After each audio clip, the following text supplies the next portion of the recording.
ஒரு ஊர்ல ஒரு ராஜா இருந்தார். அவர் ஒரு நாள் காலையில அரண்மனையில மேல் மாடத்துல வந்து நின்றுகிட்டு இருந்தார். அப்போ ஒரு ஆள் வீதியில ரொம்ப வேகமா ஓடிக்கிட்டு இருக்கான். அதை ராஜா கவனிச்சார். அவன் மனசுல ஏதோ ஒரு தவிப்பு இருக்குங்கிறத புரிஞ்சுக்கிட்டார்.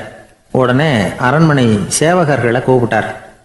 அந்த ஆளை இங்க அழைச்சிட்டு வாங்க அப்படின்னார். இவங்க ஓடி போய் அந்த ஆளை அழைச்சிட்டு வந்தாங்க. மன்னர் முன்னாடி நிறுத்தினாங்க. மன்னர் அவனை நிமிர்ந்து பார்த்தார். எதுக்காக இவ்வளவு வேகமா ஓடிக்கிட்டு இருக்கிற அப்படின்னு கேட்டார். இதுக்கு அவன் சொன்னா, மன்னா, நம்ம கோட்டையின் வடக்கு வாசல் இருக்கு இல்லையா, அது ஓரமா ஒரு பெரிய பாறாங்கல் கிடக்கு. அதுக்கு அடியில நான் ஒரே ஒரு வெள்ளி நாணயத்தை புதைச்சி வச்சிருக்கேன். அது இப்போ எனக்கு தேவைப்படுது. என்னுடைய மனைவிக்கு ஒரு பரிசு வாங்கி கொடுக்க வேண்டியிருக்கு. அதுக்காக தான் அவசரமா ஓடிக்கிட்டு இருக்கிறேன் அப்படின்னா. மன்னர் யோசனை பண்ணார். அப்புறம் சொன்னார், அதுக்காகவா இப்படி ஓடுற? பரவாயில்ல, அதை பத்தி கவலைப்படாத. நான் உனக்கு 10 வெள்ளி காசுகள் தர்றேன், வாங்கிட்டு திரும்பி போ அப்படின்னார். இவன் தலையை சொரிஞ்சான். மன்னா, நீங்க கொடுக்கறத ரொம்பவும் மகிழ்ச்சியோட வாங்கிக்கிறேன். இருந்தாலும் அதுக்கப்புறம் அந்த வடக்கு வாசலுக்கு போய் அங்க இருக்கிற ஒரு நாணயத்தையும் எடுத்துக்கிட்டு போயிடுறேனே அப்படின்னு நானா. இதை பாருப்பா, அந்த ஒரு நாணயத்தை மறந்துரு, உனக்கு 100 வெள்ளி நாணயங்கள் தரேன் இருக்கார். மன்னா, ரொம்ப மகிழ்ச்சி. உங்க மாதிரி தாராள குணம் வேற யாருக்கும் வராது. நீங்க கொடுக்குற 100 நாணயங்களையும் வாங்கிக்கிறேன். இருந்தாலும் வடக்கு வாசலுக்கு போய் அதையும் எடுத்துக்கிட்டா 101 ஆயிடுமே அப்படின்னு நானா. இதை பாருப்பா, அந்த ஒரு நாணயத்தை மறந்துரு, அது எக்கேடாவது கெட்டு போகட்டும். நான் உனக்கு 100 பொற்காசுகள் தரேன், அதையாவது வாங்கிட்டு வந்த வழியிலேயே திரும்பி போடுன்னாராம். தங்க நாணயங்களே தரேன்னு சொல்றீங்க, தாராளமா வாங்கிக்கிறேன். இருந்தாலும் வடக்கு வாசலுக்கு போய் அப்படின்னு மறுபடியும் ஆரம்பிச்சான். அரசர் வந்து பொறுமை இழந்துட்டார். கடைசியா ஒரு முடிவுக்கு வந்துட்டார். இதை பாருப்பா, உனக்கு என்னுடைய ராஜ்யத்திலேயே பாதியை கொடுத்துட்றேன், அப்படியாவது திருப்தியா திரும்பி போ அப்படின்னாராம். மன்னா, உங்களுடைய பெருந்தன்மைக்கு ஈடு இணையே கிடையாது. தேசத்திலேயே பாதி பிரிச்சு கொடுக்குறேன்னு சொல்றீங்க. அதனால உங்ககிட்ட ஒரு சின்ன வேண்டுகோள் அப்படின்னானா. சொல்லுன்னாராம் மன்னர் ஆர்வமா. இவன் மெதுவா ஆரம்பிச்சான். அப்படி இந்த ராஜ்யத்தை 2ஆ பிரிக்கிறப்போ அந்த வடக்கு வாசல் இருக்கிற பக்கத்தை என்கிட்டயே கொடுத்துருங்கோ அப்படின்னு நானா. மன்னர் அசந்து போயிட்டார். இந்த கதை எதுக்காகன்னு கேட்டா, மனம்ங்கிறது ஒரு குரங்குங்கிறத புரிஞ்சுக்கிறதுக்காகத்தான். உன்னை பிடிச்சிக்கிட்டா லேசில விடாது. அப்படிப்பட்ட மனசை அறிவு தான் வழி நடத்தணும். அதுல தான் வாழ்க்கையின் வெற்றி அடங்கி இருக்குது. ஒரு சின்ன பையன் தெருவில் அழுதுகிட்டு இருந்தான். ஏன்பா அழுவுறேன்னு ஒரு பெரியவர் கேட்டார். 1 ரூபா காசை இங்க தொலைச்சுட்டேன் அப்படின்னா. சரி, அதுக்காக அழாத, அதுக்கு பதிலாக 10 ரூபா தரேன், இந்தா வச்சுக்கோன்னு கொடுத்தாரு. அந்த 10 ரூபாயை வாங்கி சட்டப்பையில போட்டுக்கிட்டு அதை விட அதிகமாக சத்தம் போட்டு அழ ஆரம்பிச்சுட்டான். மறுபடியும் ஏன்டா அழறேன்னு கேட்டார் பெரியவர். அந்த 1 ரூபாயும் கிடைச்சிட்டுதுன்னா இப்போ என்கிட்ட 11 ரூபா இருக்குமே, இப்போ 10 ரூபா தானே இருக்கு அப்படின்னு சொல்லிவிட்டு அழறான். என்னுடைய நண்பர் ஒருத்தர், அவருக்கு ஜாதகத்துல நம்பிக்கை உண்டு. அவரே ஜோசியம்லாம் பார்ப்பார். என்ன சார், இந்த காலத்துல இதையெல்லாம் நம்பிக்கிட்டு இருக்கீங்களே அப்படின்னு கேட்டா, உங்களுக்கு ஒன்றும் தெரியாது சார். இந்த உலகத்துல ஒவ்வொருத்தரும் அவங்கவங்க செய்யற நல்லது கெட்டதுக்கு தகுந்த பலனை அனுபவிச்சே தீரணும் பார். அது மட்டும் இல்ல, ஒருத்தன் செத்துட்டா கூட அவன் செஞ்ச பாவ புண்ணியங்கள் கூடவே போய்கிட்டு இருக்கும் பார். அது எப்படி கூட போவோம் அப்படின்னு குதர்க்கமா கேட்டா, அதுக்கு அவர் ஒரு கதை சொன்னார். அது ரொம்ப சுவாரஸ்யமா இருந்தது. அது என்ன கதைன்னா, ஒரு ஊர்ல ஒருத்தர் இருந்தாராம். அவர் ஜோசியம் பார்க்கறதுல ரொம்ப கெட்டிக்காரரான். ஒருத்தருடைய தலைமுடியை மட்டும் அவர்கிட்ட காட்டினா போதும், அதை மட்டும் பார்த்துட்டு அவருடைய ஜாதகத்தையே அலசி விடுவாராம். அப்பேற்பட்ட திறமை. அந்த ஆள் ஒரு சமயம் கன்னியாகுமரி கடற்கரைக்கு போயிருந்திருக்கார். அங்க கரை ஓரமா ஒரு மண்டை ஓடு கிடந்திருக்கு. அதை எடுத்து பார்த்திருக்கார். அந்த மண்டை ஓட்டை வச்சுக்கிட்டே அதோட ஜாதகத்தை அலசியிருக்கார். இந்த மண்டை ஓட்டுக்கு உரிய ஆசாமி வாழ்க்கையில ரொம்ப கஷ்டப்பட்டிருக்கணும், நிறைய கஷ்டத்தை அனுபவிச்சிருக்கணும். அது தாங்க முடியாம தான் கடல்ல விழுந்து தற்கொலை பண்ணிட்டு இருக்கான் அப்படிங்கிறத அவரு கணிச்சுட்டார். இருந்தாலும் இந்த மண்டை ஓடு இன்னமும் அனுபவிக்க வேண்டியது பாக்கி இருக்கு அப்படிங்கிறத அவர் உணர்ந்தாராம். அது சரி, ஒருத்தன் உயிரோடு இருக்கிற வரைக்கும் நல்லது கெட்டதை அனுபவிக்க முடியும். செத்ததுக்கு அப்புறமும் பாக்கி இருக்குன்னா அதை எப்படி அனுபவிக்கிறது? இந்த மண்டை ஓட்டுக்கு இன்னும் கொஞ்சம் பாக்கி இருக்குங்கிறது அவருக்கு புரிஞ்சதே தவிர அதோட அர்த்தம் என்னங்கிறது சரியா விளங்கல. சரி, இதை இன்னும் கொஞ்சம் விவரமா ஆராய்ச்சி பண்ணுவோம் அப்படின்னு நினைச்சுக்கிட்டு அதை தன்னுடைய வீட்டுக்கு எடுத்துட்டு போயிட்டார். அந்த மண்டை ஓட்டை ஒரு பெட்டியில வச்சு பூட்டினார். தன்னுடைய தனி அறையில அதை பத்திரமா வச்சுக்கிட்டார். தினமும் ராத்திரி ஆனதும் தன்னுடைய மனைவியை பார்த்து நீ போய் பூஜை அறையில் தனியாக படுத்துக்க அப்படின்னு சொல்லிவிட்டு தினம் ராத்திரி 12 மணிக்கு பெட்டியை திறந்து அவர் பார்ப்பார். மண்டை ஓடு அப்படியே இருந்தது தவிர இன்னும் கொஞ்சம் பாக்கி இருக்குங்கிறதுக்கு அர்த்தம் அவருக்கு விளங்கலை. அந்த மண்டை ஓட்டுக்கு இன்னும் என்ன பாக்கி இருக்க போகுது? எப்படியோ ஒரு 10 நாள் போச்சு. அந்த வீட்டம்மாவுக்கு சந்தேகம் வந்துட்டுது. நம்ம வீட்டுக்காரரு நம்மளை தனியாக ஏன் தூங்க சொல்கிறார் அப்படிங்கிற சந்தேகம். உடனே பக்கத்து வீட்டு அம்மா கிட்ட விஷயத்த சொல்லியிருக்கிறாங்க. அந்த அம்மா உடனே நீ கவலைப்படாத, நான் கண்டுபிடிச்சி சொல்கிறேன் அப்படின்னு சொல்லிவிட்டாங்களாம். அன்னைக்கு ராத்திரியே ஜன்னல் வழியாக எட்டி பார்த்துருக்குறாங்க. இந்த ஆள் மண்டை ஓட்டை கையில் வச்சுக்கிட்டு அது திருப்பி திருப்பி பார்த்துக்கிட்டு இருக்கிறான். அதை பார்த்துட்டாங்க. மறுநாள் காலையில் அவரோட மனைவியை பார்த்தாங்க. ஏம்மா, உன் வீட்டுக்காரருக்கு நீ முதல் மனைவியா 2வது மனைவியா அப்படின்னு கேட்டாங்களாம். எனக்கு தெரிஞ்ச வரைக்கும் நான் ஒருத்தி தான் அவருடைய மனைவி அப்படின்னாங்களாம் அவங்க. அப்படி இல்லை, நீ அவருக்கு 2வது மனைவி. முதல் மனைவியின் மண்டை ஓட்டை தான் அவர் தினமும் ராத்திரியில் எடுத்து பார்த்துக்கிட்டு இருக்கிறார் அப்படின்னாங்க அடுத்த வீட்டு அம்மா. அப்படியா விஷயம் அப்படின்னு சொல்லிவிட்டு கணவன் வீட்டில் இல்லாத நேரமாக பார்த்து அந்த மண்டை ஓட்டை எடுத்து கொண்டாந்து ஒரு உரல்ல போட்டு உலக்கையால் குத்தி நொறுக்க ஆரம்பிச்சிட்டாங்க. வெளியில் போயிருந்த அந்த ஆள் அப்போ தான் உள்ளே நுழைஞ்சார். மண்டை ஓடு உலக்கை கிட்ட குத்து வாங்கிக்கிட்டு இருக்கு. அது அனுபவிக்க வேண்டியது இன்னும் கொஞ்சம் பாக்கி இருக்குங்கிறதுக்கு அர்த்தம் எனக்கு இப்போ தான் புரிஞ்சுது அப்படின்னாராம் அவர். இந்த கதையிலேருந்து நாம் இன்னொரு நீதியையும் புரிஞ்சுக்கணும். அதாவது நம்ம வீட்டை பற்றி நமக்கு புரியாததெல்லாம் அடுத்த வீட்டு ஒரு ஊரில் ஒரு ஆள் இருந்தான். நிறைய பணம் சேர்த்தான். அவனுக்கு சம்பாதிக்க தெரியுமே தவிர செலவு பண்ண தெரியாது. மகா கஞ்சன். காசை கையில் எடுக்கவே மாட்டான். எடுத்தால் செலவு செய்ய வேண்டியிருக்குமே. அதனால் இப்படியே அவன் காலத்தை ஓட்டி விட்டான். வயசாயிட்டுது. அவனுடைய மனைவி ஒரு நாள் கேட்டாங்க, இவ்வளவு நாளாக நீங்கள் என்னை எங்கேயுமே அழைச்சிட்டு போனதில்லை, இப்போவாவது அழைச்சிட்டு போகக்கூடாதா அப்படின்னாங்க. எங்கே போகணும் சொல்லுன்னா. காசிக்கு போகணும், கங்கையில் குளிக்கணும்னாங்க. இவன் பார்த்தான், இதுக்கு ஏன் அவ்வளோ தூரம் செலவு பண்ணிட்டு போகணும், நம்ம ஊர் ஆற்றுலேயே குளிக்கலாமே, இதுவும் புண்ணிய நதி தான், இங்கே குளித்தா அங்கே குளித்த பலன் கிடைச்சிரும் அப்படின்னா. சரின்னு 2 பேரும் ஆத்தங்கரைக்கு போனாங்க. அன்னைக்கு ஏதோ விசேஷம், நிறைய கூட்டம், நிறைய பேர் குளிச்சுக்கிட்டு இருக்கிறாங்க. கரையில் சில புரோகிதர்கள் நின்றுக்கிட்டு இருக்கிறாங்க. குளிக்கிறதுக்கு முந்தி அவங்கக்கிட்ட உட்காந்தா ஏதோ மந்திரம்லாம் சொல்லுவாங்க. கொஞ்சம் காசு கொடுக்க வேண்டியிருக்கும். அதனால் இவன் என்ன பண்ணான், ஆத்தங்கரையிலேயே கொஞ்சம் தூரம் போனான். ஊரை விட்டு தள்ளி வந்துட்டான். அங்கே யாருமே இல்லை. அப்பாடான்னு சந்தோஷப்பட்டான். குளிக்கலாம்னு புறப்பட்டான். இந்த நேரம் கடவுள் பார்த்தார், இந்த கஞ்சனுக்கு ஏதாவது புத்தி போகட்டணும் அப்படின்னு நினைச்சார்.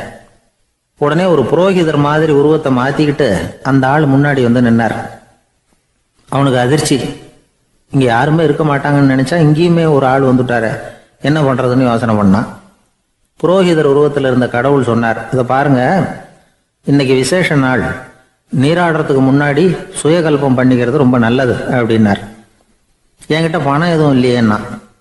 பரவாயில்ல, அப்புறமா கொடுங்க, வாங்கிக்கிறேன். ஆனால் ஒன்று, எவ்வளவு கொடுப்பீங்கிறத மட்டும் இப்போவே சொல்லி கொடுங்க அப்படின்னார். இவன் ரொம்ப யோசனை பண்ணான். ஒரு 10 பைசா தரேன் அப்படின்னா. சரின்னு ஒத்துக்கிட்டு எல்லா கிரியைகளையும் அவர் செஞ்சார். அதுக்கப்புறம் கணவனும் மனைவியும் ஆற்றுல குளிச்சாங்க. அவர் போயிட்டார். கொஞ்ச நாள் கழிச்சு அவன் வீட்டுக்கு வந்தார் கடனை வசூல் பண்ணுறதுக்கு. வாசலில் நின்றுக்கிட்டு இருந்த அவன் மனைவி இவரை பார்த்ததும் தயங்க ஆரம்பித்தாங்க. அந்த அம்மா கிட்ட விஷயத்த சொன்னார். அந்த அம்மா ஓடி போய் உள்ளே இருக்கிற தன்னுடைய கணவர்கிட்ட சொன்னாங்க. அவன் யோசனை பண்ணான், இப்போ வெளியில் போனால் அவனுக்கு 10 காசு கொடுக்க வேண்டியிருக்கும், அதனால் எனக்கு காய்ச்சல்னு அந்த ஆளுகிட்ட சொல்லிவிடு, இன்னொரு சந்தர்ப்பத்தில் என்னை வந்து பார்க்க சொல்லு அப்படின்னா. அந்த அம்மா போய் சொன்னாங்க.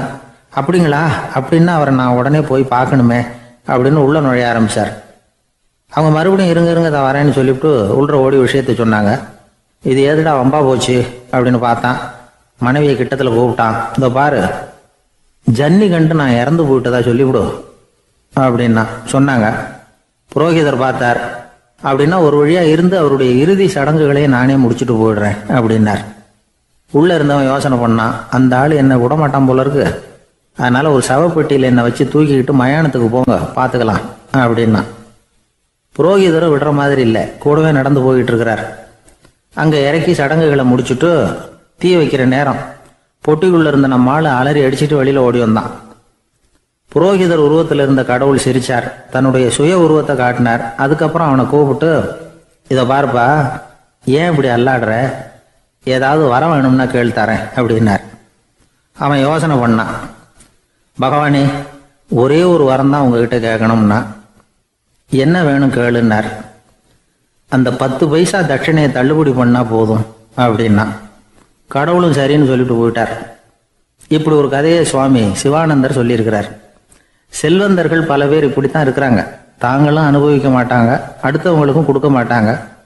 இது மாதிரியான கஞ்சர்களுக்கு இந்த உலகம் இல்லை, அந்த உலகம் இல்லைங்கிறார் அவர். இந்த கதையில கடவுள் கடன் வசூலுக்கு வந்தது மாதிரி நம்ம ஊர் ஆள் ஒருத்தன் இன்னொருத்தர்கிட்ட 10 பைசா கடன் கொடுத்துட்டான். திருப்பி வாங்கறதுக்கு நடையா நடக்கிறான். கடைசியா கேட்டான், நீ எப்பதான் கடனை திருப்பி தரப்போற, அதை முடிவா சொல்லுன்னா. வர்ற வியாழக்கிழமை கண்டிப்பா கொடுத்துருவேன் அப்படின்னானா அவன். அன்னைக்கு நான் ஊர்ல இருக்க மாட்டேனே அப்படின்னானா இவன். அதனால என்ன, நானும் தான் அன்னைக்கு ஊர்ல இருக்க மாட்டேன் அப்படின்னானா. ஒரு ஊர்ல ஒரு இளைஞன் இருந்தான். ஒரு நாள் அவன் ஒரு குருவை தேடிட்டு புறப்பட்டான். ஊரை விட்டு வெளியில் போனான். போகிற வழியில் ஒரு காடு. அந்த காட்டில் ஒரு மரத்தடியில் ஒரு பெரியவர் உட்காந்துருக்கிறார். அமைதியாக மௌனமாக அவர் அமர்ந்திருக்கிறார். இந்த பெரியவரை விசாரிக்கலாம், குருவை தேடி கண்டுபிடிக்கிறதுக்கு இவர் ஏதாவது ஒரு வழி சொல்லி கொடுப்பார் அப்படின்னு நினச்சிக்கிட்டு அவர் நெருங்கினான். ஐயா, எனக்கு ஒரு குரு தேவை, எங்கே கிடைப்பார், அவரை எப்படி அடையாளம் கண்டுபிடிக்கிறது, அதை பற்றி ஏதாவது விவரம் சொன்னீங்கன்னா நான் கண்டுபிடிச்சிக்குவேன் அப்படின்ட்டுருக்கான். பெரியவர் நிமிர்ந்து பார்த்தார். தம்பி, அது ரொம்ப சுலபம். அவர் வயசானவராக இருப்பார், என்னை விட சுமார் 30 வயசு அதிகமாக இருக்கும். அவர் ஒரு மரத்தடியில் தான் உட்காந்துருப்பார் அப்படின்ட்டுருக்கான். சரிங்க பெரியவரே, அது என்ன மாதிரியான மரம், எப்படி இருக்கும் அப்படின்னு கேட்டிருக்கான். பெரியவர் அந்த விவரங்களையும் சொல்லியிருக்கிறாரு. அது மட்டும் இல்லை, சந்திக்கிற நாள், நேரம், வினாடி முதற்கொண்டு எல்லா விவரங்களையும் துல்லியமாக சொன்னாராம். இவ்வளவு விவரங்களை இவரால் எப்படி சொல்ல முடியுது அப்படின்னு இவனுக்கு ஆச்சரியம். இருந்தாலும் அந்த பெரியவர் கடைசியாக ஒரு விவரம் சொன்னார். அது என்ன தெரியுமா, எப்படியும் நீ அவரை சந்திக்கிறதுக்கு ஒரு 30 வருஷம் ஆகும் அப்படின்னு சொல்லிவிட்டாராம். ரொம்ப நன்றிங்க பெரியவரே அப்படின்னு சொல்லிவிட்டு அந்த இளைஞன் புறப்பட்டுருக்கான். இப்போ அவனுக்கு குரு பற்றின விவரம் எல்லாம் கிடைச்சிட்டுது, சந்திக்கிற நேரமும் தெரிஞ்சுட்டுது. ஆனால் 30 வருஷம் அவரை தேடி அலைய வேண்டியிருக்குமே. அவன் தேட ஆரம்பித்தான். காடு மலை எல்லாம் சுற்றி அலைஞ்சான். பல வருஷங்கள் தேடினான். அழுத்து போயிட்டான். கடைசியில் அவனுக்கும் வயசாகிட்டுது. கடைசியில் தன்னுடைய சொந்த ஊருக்கே திரும்பி போய்கிட்டு இருந்தான். அங்கே ஒரு மரத்தடியில் அவன் தேடிக்கிட்டு இருந்த குருநாதர் கிடைச்சார். யார் அவருன்னா, 30 வருஷத்துக்கு முன்னாடி வழி சொல்லி கொடுத்தாருல அதே பெரியவர். அவருக்கு இப்போ 30 வயசு அதிகமாக இருந்தது. அதே மரம். அன்னைக்கு பெரியவர் சொன்ன அடையாளம் இப்போ பொருத்தமாக இருந்தது. இப்போ அந்த பெரியவர் சொன்னார், சரியாக வந்து சேர்ந்துட்டேன், வா, உனக்காக தான் நான் இவ்வளவு காலமும் காத்துக்கிட்டு இருந்தேன் அப்படின்னாரான். என்ன சொல்கிறீங்கன்றிருக்கான். 30 வருஷத்துக்கு முன்னாடி என்கிட்ட வந்தியே, அப்போவே என் காலம் வந்து முடிஞ்சு போயிருந்தது. அப்போவே என்ன உனக்கு அடையாளம் தெரியல, அதனால் இவ்வளவு காலம் உனக்காக காத்துட்ருக்கும்படி ஆகிட்டுது அப்படின்னாராம். ஐயா, அப்போவே நீங்கள் சொல்லியிருக்கலாமே, இதுதான் 30 வருஷம் கழித்து நீ சந்திக்க போகிற இடம், நான் தான் உன்னுடைய குரு அப்படின்னு சொல்லியிருக்கலாமே அப்படின்ட்டுருக்கான். அந்த பெரியவர் சிரிச்சுக்கிட்டே இதுக்கு பதில் சொன்னாராம். நான் எவ்வளவோ விவரமாக தான் சொன்னேன், நீ சரியாக புரிஞ்சிக்கல. காரணம், அப்போ நீ போதுமான அளவுக்கு பக்குவம் பெற்றிருக்கவில்லை. அதனால் புரியும் சக்தி இல்லாமல் போயிட்டுதப்போ 30 ஆண்டு காலம் நீ அலைஞ்சி தெரிஞ்சிருக்கிற. அது காரணமாக இப்போ உனக்கு அந்த பக்குவம் வந்துட்டுது. அதனால தான் அடையாளம் காண முடிஞ்சது, நானே உன்னுடைய குரு அப்படின்னாராம். இதுலேருந்து என்ன தெரியுதுன்னா, ஆன்மீகத்தில் மாணவனாக சேர்றதுக்கு கூட ஒரு பக்குவத்தன்மை தேவைப்படுது. ஒரு பெரிய ஞானி, அவர்கிட்ட சீடனாக இருக்க ஒருத்தன் வந்தான். எதிரில் நின்னான். ஞானி அவனை வெகு நேரம் உற்று பார்த்தார். அப்புறம் சொன்னார், சீடனாக இருக்கிறது ரொம்ப சிரமம்னார். நான் தயாராக இருக்கிறேன்னா. அது இன்னமும் சிரமமாச்சே, இங்கே வந்து குருவாக இருக்கிறது மட்டுமே சுலபம் அப்படின்னாராம். அப்படின்னா நான் குருவாகவே ஆயிடுறேன் அப்படின்னானா. இது போலவே இந்த காலத்தில் கதை ஒன்று உண்டு. ஒரு பள்ளிக்கூடத்தில் வகுப்பு ஆசிரியர் மாணவனை திட்டிக்கிட்டு இருந்தார். டேய், நீ 100க்கு 10 மார்க்கு தான் வாங்கிக்கிட்டு இருக்க. இவ்வளவு மோசமாக நீ படித்தா கடைசியில் மாடு மேய்க்கிறது கூட லாய்க்கு இல்லாதவனா ஆகிடுவேன்.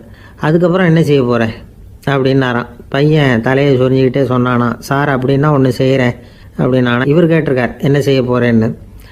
வேற என்ன சார், உங்களை மாதிரி ஒரு ஆசிரியர் ஆகிடுறேன் அப்படின்னானா. ஒரு ஊரில் 4 நண்பர்கள் இருந்தாங்க.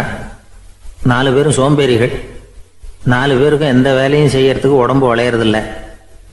இருந்தாலும் சோம்பேறித்தனத்தில் ஒருத்தருக்கு ஒருத்தர் கொஞ்சம் வித்தியாசம் உண்டு. அதுக்கு தகுந்த மாதிரி அவங்களுக்கு பேர் அமைஞ்சு போச்சு. ஒருத்தன் கால் சோம்பேறி, இன்னொருத்தன் அரை சோம்பேறி, அடுத்தவன் முக்கால் சோம்பேறி, கடைசி ஆள் முழு சோம்பேறி. இவங்க 4 பேரும் நண்பர்கள். அப்புறம் எப்படி காரியம் நடக்கும்? 4 பேரும் ஒரு வீதியில் அப்படியே நடந்து போய்கிட்டு இருக்கிறாங்க. நல்ல பசி. எங்கேயாவது சோறு போடுவாங்களா அப்படின்னு பார்த்துக்கிட்டே வந்தாங்க. அவங்க வந்த வழியில் ஒரு ரூபா காசு கிடந்தது தரையில். அவங்க கண்ணில் அது பட்டுது. ஆனாலும் அதை குனிஞ்சு எடுக்கணுமே, அதுக்கு சோம்பேறித்தனம். முழு சோம்பேறி பார்த்தான். பக்கத்தில் வந்துக்கிட்டு இருந்த முக்கால் சோம்பேறிக்கிட்ட சொன்னானா, டேய் அதை கொஞ்சம் குனிஞ்சு எடுறா அப்படின்னானா. அவன் என்ன பண்ணான் தெரியுமா? அதுக்கு அடுத்தபடியாக வந்த அரை சோம்பேறிக்கிட்ட சொன்னானா, டேய் நீ அதை கொஞ்சம் குனிஞ்சு எடுறா அப்படின்னானா. அவன் இவனை விட மோசம். அடுத்தவங்ககிட்ட சொல்லியிருக்கிறான். அவனும் குனியறதுக்கு தயாராக இல்லை. ஆக கூடி கடைசியில் யாருமே காசை எடுக்கலை.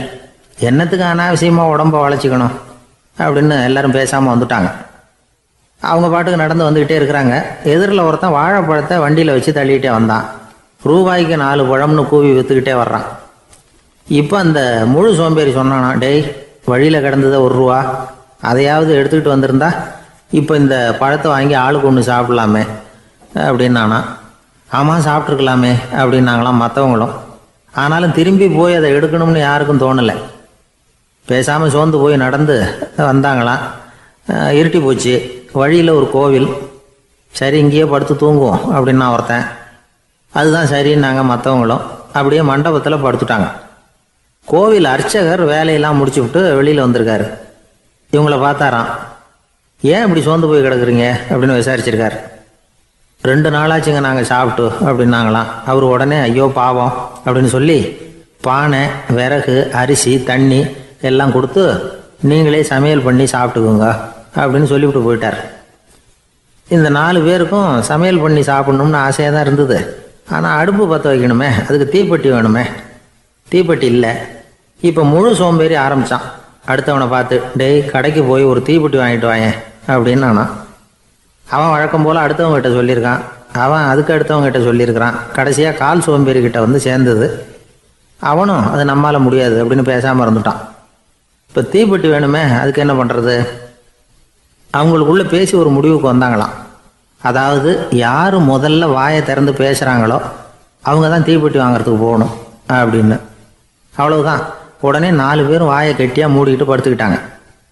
அவங்க சமையல் பண்ணி சாப்பிட்டாங்களா என்ன அப்படிங்கிறது அர்ச்சகருக்கு தெரியல. சரி பார்த்துட்டு வரலாமேன்னு வந்தார்.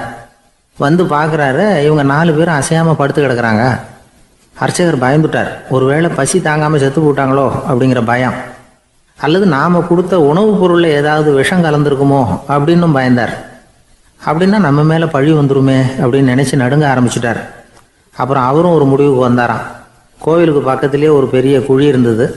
அதில் ஒவ்வொருத்தரையாக இழுத்துக்கிட்டு போய் போட்டார். கொஞ்சம் மண்ணை தள்ளினார். காலால் மிதித்தார்.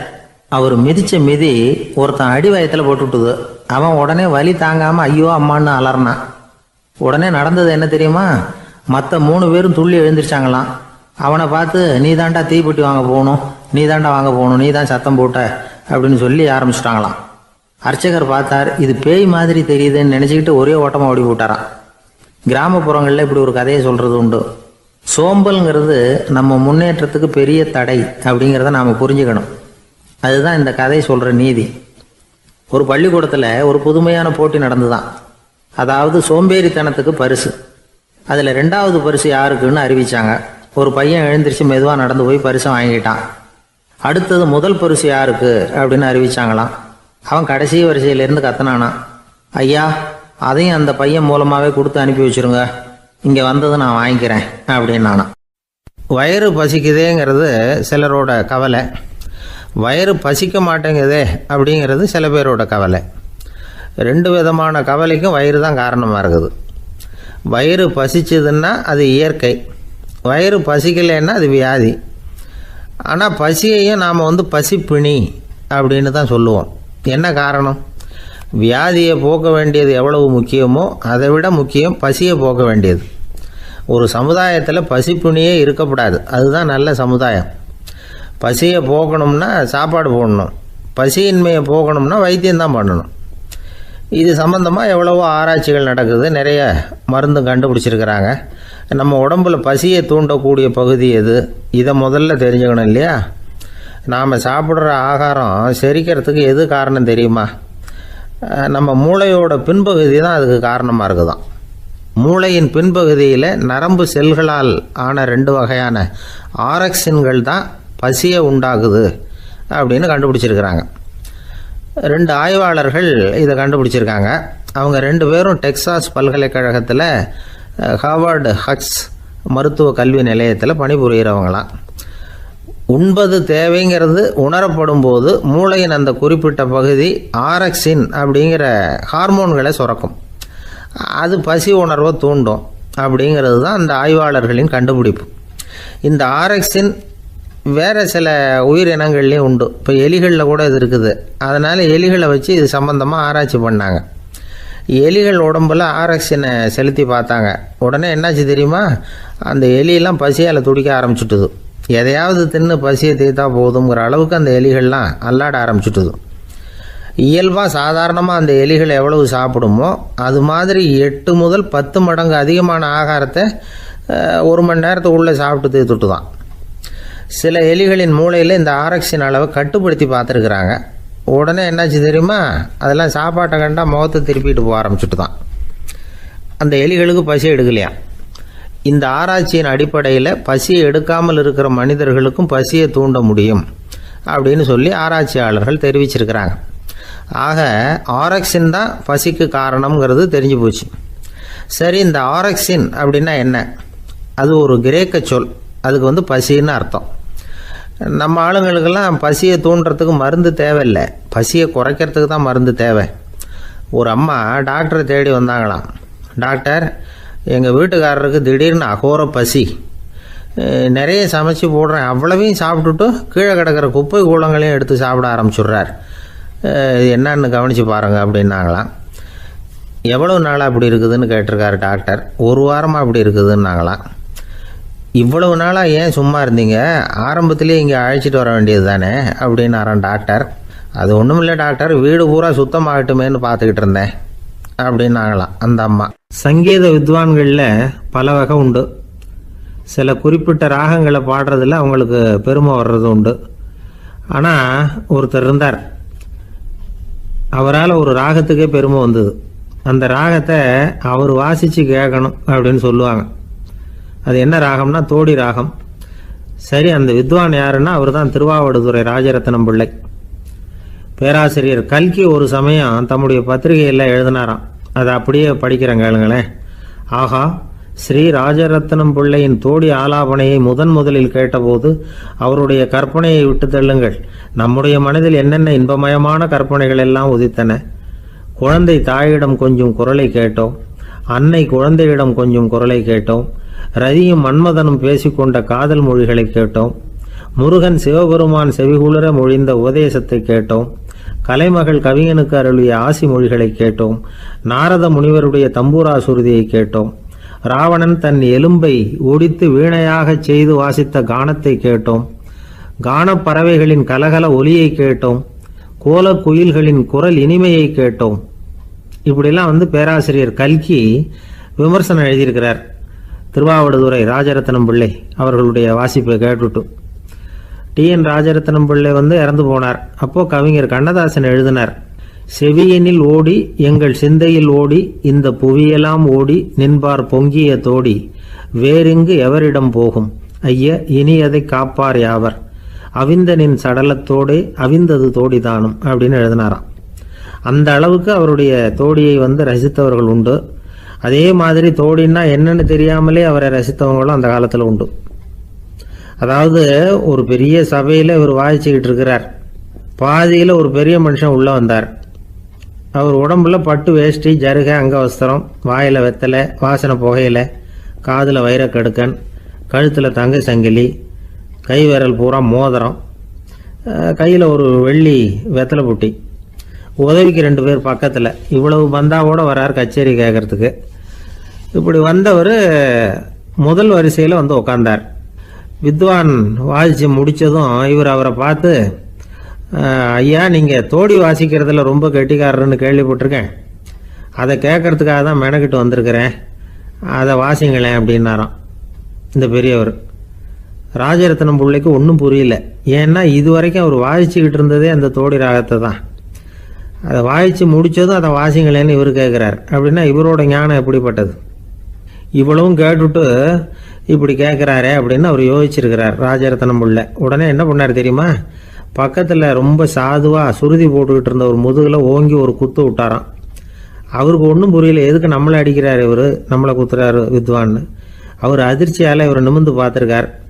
அப்போ ராஜரத்னம் பிள்ளை சொன்னாராம், ஏய்யா ஐயா பெரிய மனுஷன், என்னுடைய பரம ரசிகர், தோடி ராகம் கேட்கணுங்கிறதுக்காக இவ்வளவு தூரம் வந்திருக்கிறார், வந்து வரிசையில் உட்காந்துருக்கார்.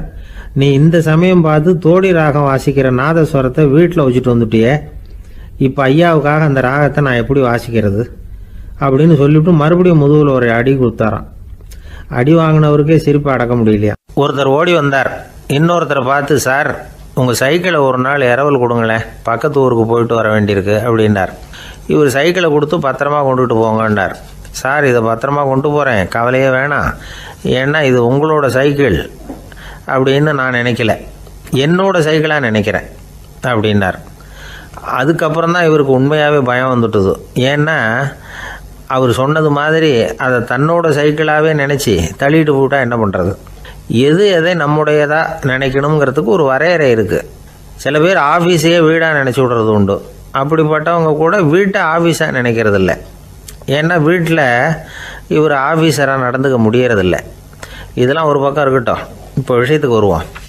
பொறியியல் மேதை டாக்டர் விஸ்வேஸ்வரய்யா இருந்தார் இல்லையா, பாரத ரத்னா விருதெல்லாம் கொடுத்தாங்களே. ஆஃபீஸ் வேலை வேறு, சொந்த வேலை வேறு அப்படிங்கிறதுக்கு ஒரு உதாரணமாக இருந்தவர் அவர். மைசூர் மகாராஜா கிட்ட திவானாக இருந்தார். அவர் ஒரு நாள் அரசாங்க வேலை காரணமாக வெளியூர் போயிருந்தார். ஹாசன்கிற ஊருக்கு பக்கத்தில் ஒரு பயண மாளிகை, அங்கே தங்கிவிட்டார். ராத்திரி அங்கே தங்கி இருந்துட்டு விடிஞ்சதும் ஊருக்கு திரும்புறதாக திட்டம். ராத்திரி தூங்கிறதுக்கு ரொம்ப நேரம் ஆகிட்டுது. ரொம்ப நேரம் வரைக்கும் அரசாங்க சம்பந்தப்பட்ட வேலைகளையே பார்த்துக்கிட்டு இருக்கிறார். அரசாங்க ஃபைல்கள் நிறைய இருந்தது. அதையெல்லாம் ஒவ்வொன்றா எடுத்தார், படித்து பார்த்தார், பரிசீலனை பண்ணார். அதில் எழுத வேண்டியதை எழுதினார், கையெழுத்து போட்டார். ஒரு வழியாக அந்த வேலையெல்லாம் முடிஞ்சுது. அதுக்கப்புறம் என்ன பண்ணார்னா, தன்னுடைய சூட்கேஸை திறந்தார். அதிலேருந்து 2 மெழுகுவத்தியை எடுத்து கொளுத்தி வச்சார். அந்த பயண மாளிகையில் அது வரைக்கும் எரிஞ்சிக்கிட்டு இருந்த மின்சார விளக்குகளை அணைச்சுட்டார். அதுக்கு பிறகு அந்த மெழுகுவத்தி வெளிச்சத்தில் சில புத்தகங்களை தொடர்ந்து படிக்க ஆரம்பிச்சிட்டார். அந்த பயண மாளிகையில் பணியாளராக இருந்தவர் இதை பார்த்துட்டு ஓடி வந்தார். மறுபடியும் மின் விளக்கு போடுறதுக்காக போனார். விஸ்வேஸ்வரய்யா அதை பார்த்துட்டு போட வேணாம்ட்டாராம். இது வரைக்கும் நான் அரசாங்க அலுவல்களை கவனிச்சிக்கிட்டு இருந்தேன், அதனால் மின் விளக்குகள் அப்போ எரிஞ்சதில் தப்பு இல்லை. இப்போ நான் புத்தகம் படிச்சுக்கிட்டு இருக்கேன், இது என்னுடைய சொந்த வேலை, இங்கே இருக்கிற மின் விளக்கு அதுக்காக ஏன் எரியணும் அப்படின்னு கேட்டாராம். இப்போ இருக்கிற சில அரசு பணியாளர்கள்கிட்ட இந்த சம்பவத்தை பேச்சோட பேச்சாக சொல்லி பார்த்தேன். அவங்களால இதை ஜீரணிக்கவே முடியல. நேர்மை தேவை தான் சார், அதுக்காக அவ்வளவு தூரத்துக்கு அது தேவையா அப்படிங்கிறாங்க. விஸ்வேஸ்வரய்யா அப்படி பண்ணினது தான் ஒரு நேர்மையாளர் அப்படின்னு இந்த உலகத்துக்கு நிரூபிக்கணுங்கிறதுக்காக இல்லை. தான் அப்படி நடந்து காட்டினா தன்னை சுற்றி இருக்கிறவங்களும் அதை கேள்விப்படுறவங்களும் முடிஞ்ச அளவுக்கு பொது வாழ்க்கையில் அரசு பணியில் நேர்மையை கடைபிடிக்க முயற்சி பண்ணலாமே அப்படிங்கிறதுக்காகத்தான்.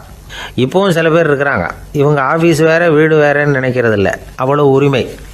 ஒருத்தர் அப்படி தான், அவருக்கு அவசரமாக 5000 ரூபா தேவைப்பட்டது. ஆஃபீஸு பணத்தை எடுத்துக்கிட்டார். அந்த நேரம் பார்த்து ஆடிட் வந்துட்டுது, ஆப்பிட்டுக்கிட்டார். விசாரணை நடக்குது. அவர் சொல்கிறார், சார் நான் நேரம் காலம் பார்க்காம ஆஃபீஸில் வேலை செய்வேன், ஏன்னா அதை என்னோடய ஆஃபீஸாக நினைக்கிறேன். அவசரத்துக்கு அந்த பணத்தை எடுத்தேன், மறுபடியும் வச்சுடலாம்னு தான் இருந்தேன், அதுக்குள்ளே இப்படி ஆகிட்டுது. நீங்கள் என்ன நினச்சாலும் சரி, நான் ஆஃபீஸ் வேறு வீடு வேறு அப்படின்னு நினைக்கிறதில்ல, அது என்னோடய சுபாவம் அப்படின்னார். விசாரணை பண்ணவர் தீர்ப்பு வழங்கினார். உங்கள் சுபாவத்துக்கு மதிப்பு கொடுத்து நானும் தீர்ப்பு வழங்குறேன். நீங்கள் கொஞ்ச நாள் ஜெயிலில் இருந்துட்டு வாங்க, அது உங்களுக்கு கஷ்டமாக இருக்காதுன்னு நினைக்கிறேன். ஏன்னா அங்கே போனாலும் நீங்கள் உங்கள் சுபாவப்படி வீடு வேற ஜெயில் வேறன்னு நினைக்க மாட்டீங்க அப்படின்னாராம். எனக்கு இது மட்டும்தான் சார் தெரியும், இதை தவிர வேறு எதுவும் தெரியாது அப்படின்னு சொல்லிக்கிட்டே காலம் தள்ளுறவங்க ரொம்ப பேர். அவங்களெல்லாம் கஷ்டப்பட வேண்டியிருக்கும்.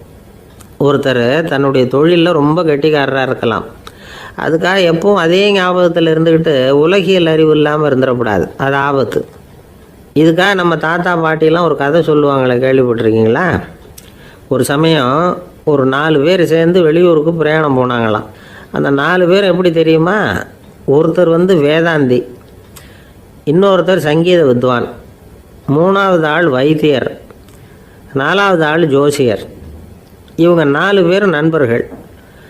அதனால் சேர்ந்து புறப்பட்டாங்க. வழியில் ஒரு ஊரில் தங்கினாங்க. இருட்டி போச்சு. அதனால் இன்றைக்கி ராத்திரி இங்கேயே தங்கி இருந்துட்டு நாளைக்கு புறப்படலாம் அப்படின்னு தீர்மானம் பண்ணாங்க. சாப்பாட்டுக்கு என்ன பண்ணுறது?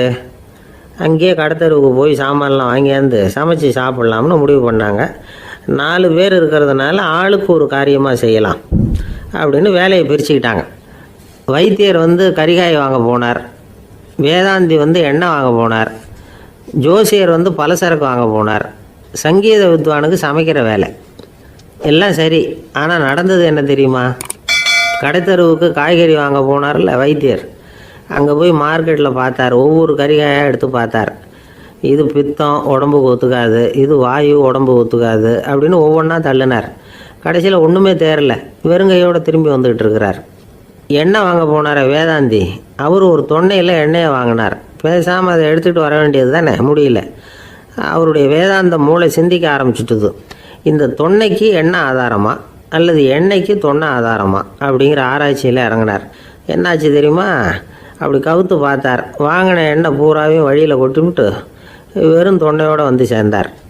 பலசரக்கு வாங்க போனார் ஜோசியர், அவர் ஒரு வழியில் பார்த்தாரு. வழியில் வந்தவங்களெல்லாம் அங்கங்கே ஒரு மரத்தடியில் உட்கார வச்சு அவங்களுக்கெல்லாம் ஆர்வம் சொல்ல ஆரம்பிச்சிட்டார்.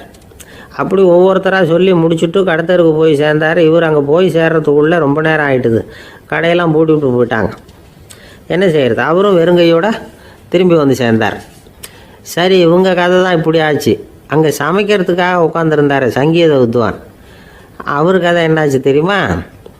அங்கே அவர் அடுப்பை பற்ற வச்சு ஒலையை கொதிக்க வச்சார். அதாவது ஒரு பானையில் தண்ணியை ஊற்றி அடுப்பில் வச்சார். அது கொதிக்க ஆரம்பிச்சிது. தண்ணி கொதிக்கிற சத்தம் இருக்குதுல்ல, அது இவருக்கு தாளம் போடுறது மாதிரி இருந்தது. ஒரே குஷி, பாட ஆரம்பிச்சிட்டார். பாடிக்கிட்டே உற்சாகமாக கையில் இருந்த கரண்டியால் அந்த பானையில் தட்டினார், தாளம் போடுறதா நினச்சிக்கிட்டு. அவ்வளவுதான், பானை பட்டுன்னு உடஞ்சி போச்சு. தலையில் கையை வச்சுக்கிட்டு அவரும் உட்காந்துட்டார். எந்த தொழில் தெரிஞ்சாலும் சரி, அதை புத்திசாலித்தனமாக பயன்படுத்த தெரியலன்னா ஆபத்து தான். அதுக்காக தான் இந்த கதை. ஒரு பஸ்ஸு டிரைவர் ரொம்ப கெட்டிக்காரரு. பஸ்ஸை ரொம்ப திறமையாக ஆபத்து இல்லாமல் ஓட்டினதுக்காக பரிசுலாம் வாங்கினவர். அவரே ஒரு படகு ஓட்டுறதுக்காக அழைச்சிட்டு போயிருக்கிறாங்க, மோட்டார் படகு. அதையும் ரொம்ப திறமையாக தான் ஓட்டிகிட்டு போயிருக்கிறாரு.